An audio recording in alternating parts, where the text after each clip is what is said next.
Well, the discovery we made, and it was a slightly uncomfortable one, is that what people care most about is the writer.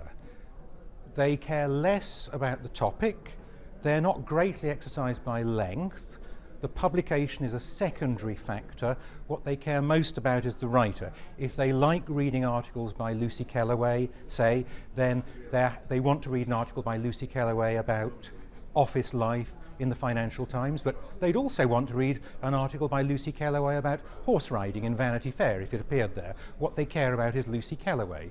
So we find it quite easy to go to publishers and say, you should be selling single articles, that will increase your total returns. There are people who want to buy these articles that you're not capturing in your existing subscription base. However, at the same time, we're shifting some power to the writers. So people are pursuing the writers, it's the writers that they want to pay, so the publisher who offers single articles is also to some degree starting to unbundle the brand, and there's a real contradiction there.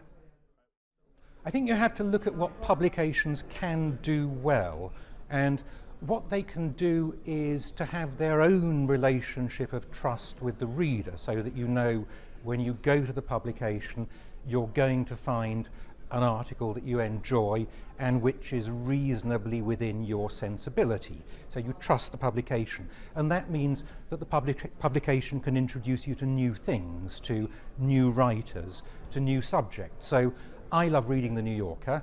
If I come to The New Yorker and I see there's a piece by somebody that I've never heard of on a topic that I'm not obviously interested in, I'm still going to look at that because it's in The New Yorker. I'm going to think, The New Yorker has good taste, I can learn something here. So that's what publishers can do. They can be supportive, they can provide a context that adds value, but at the same time, if they're going to hold their best writers, they need to focus on those writers and probably reward them proportionately more highly. As you discover from single article sales what your readers want to buy, then the market power of your best writers is going to go up.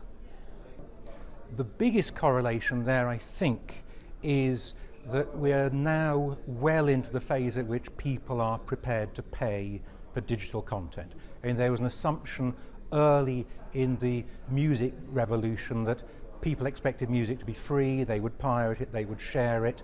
We've discovered instead that so long as it's sold to them in an attractive, logical way at a decent price, then nothing is more natural than to pay for it. And we're going to find the same thing with single articles, that people are willing to pay for single articles, and surprises there are all on the upside. We started off our beta testing last year thinking that people would respond to price signals, that you'd need to price articles cheaply in order to get people to buy them. The reverse is true. If people find articles that they want to buy, then they're very happy to pay significant, meaningful prices for them. So you're not talking 10 cents, you're not talking 20 cents, you're talking $1, $2, $3, and the price rises as confidence in the system increases. I think the problem is much more that publishers are all chasing scale. So either you want 1 billion page views or somebody else above you in the hierarchy wants 1 billion page views, and the notion of fixing on some more limited audience with whom you can build a deep relationship and a profitable relationship is discarded as an unworthy short-term target. But in fact, single article sales are always going to be a niche audience. They're always going to be a limited number of people paying for good writing, but still, if that number of people is in the hundreds of thousands for a good article in a universe of the millions of readers, then that is still a very, very good business to be in.